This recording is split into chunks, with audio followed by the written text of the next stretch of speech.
Audio Jungle.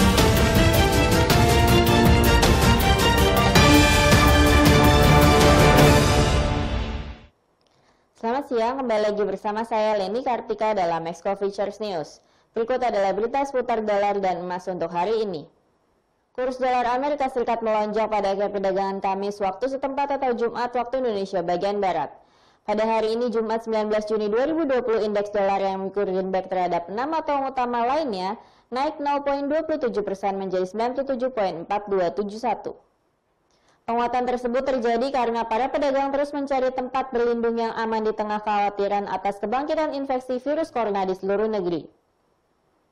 Peningkatan cepat dalam kasus baru virus corona di beberapa negara bagian Amerika Serikat telah menimbulkan pertanyaan tentang pemulihan ekonomi yang cepat dari pandemi. Tercatat lebih dari 8,36 juta orang telah dilaporkan terinfeksi oleh kasus baru virus corona secara global dan 447.985 telah meninggal.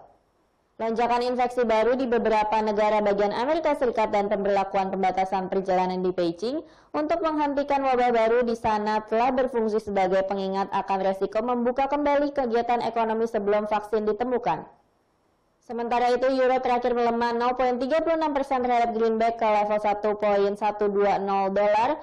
Mata uang umum telah kehilangan hampir 1% dari nilainya dalam waktu kurang dari 1 minggu karena investor mempertanyakan apakah Uni Eropa akan dapat melewati rencana stimulus ambisius yang diusulkan oleh Komisi Eropa. Dan pound sterling Inggris turun menjadi 1,2419 dolar dibandingkan dengan 1,2537 dolar pada sesi sebelumnya. Dan dolar Australia turun menjadi 0,6846 dolar dibandingkan dengan 0,6890 dolar. Sementara itu, harga emas turun pada hari Kamis setelah data menunjukkan klaim pengangguran yang lebih rendah di Amerika Serikat dan pada laporan Beijing membawa wabah virus corona terbaru di bawah kendali. Tetapi infeksi secara global mengurangi kerugian untuk logam safe haven. Pada hari ini Jumat 19 Juni 2020, harga emas di pasar spot turun hampir 0,1% menjadi di level 1.724,99 per ounce. Emas berjangka Amerika Serikat ditutup turun 0,3% pada level 1.731,10 dolar per ounce. Klaim awal untuk tunjangan pengangguran negara di Amerika Serikat turun selama 11 minggu berturut-turut, mendorong klaim lebih jauh dari rekor 6,867 juta pada akhir Maret. Namun laju pemulihan pasar tenaga kerja Amerika Serikat tampaknya terhenti. Sementara itu di China, kekhawatiran akan virus corona gelombang kedua mereda karena seorang ahli medis mengatakan Beijing telah mengendalikan wabah terbaru. Namun infeksi yang terus meningkat di seluruh dunia terus mengilhami pembelian emas yang aman, mendorong logam mulia mendekati level tertinggi 1 minggu di awal sesi.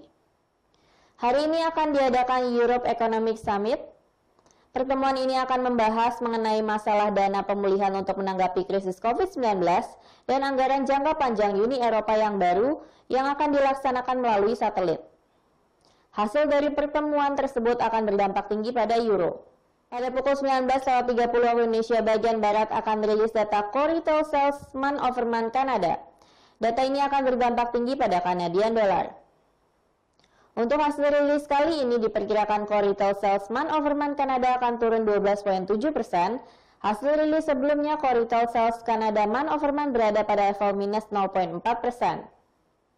Hasil rilis yang lebih tinggi dari perkiraan akan cenderung menyebabkan Canadian Dollar menguat.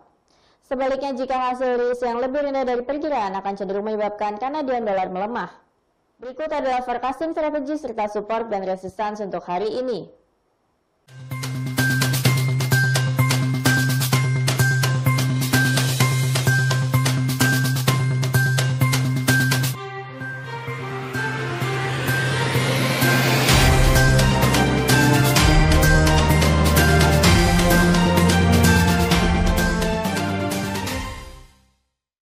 Sekian berita untuk hari ini. Terima kasih atas perhatian Anda dan sampai jumpa.